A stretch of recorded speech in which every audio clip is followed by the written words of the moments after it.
Kur'an'a barsam.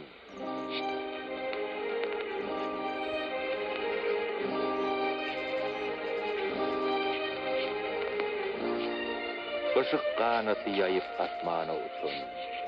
Bayezid tek menem asmana barsam. Terk-i dünya bolup dünyadan geçen senayi dek menem irfana barsam. Işık eğrinde solup divana bolun. Şoğuk közüne yanıp pervana bolun.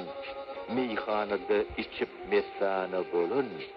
Celaleddin kimi kurbana barsam. Gülistan, bostani, rovzi, rezvan, kitabın oparlar aydar onu can, fagir baydır, şahu gedağı derman, şeyha acal olup canana basar. Işk sırası yanmay onun dilini, mağsuk sözü şeker lebi balınna, dört kefirdir ezel peyman tilinne, hafız olup tilki peymana basar.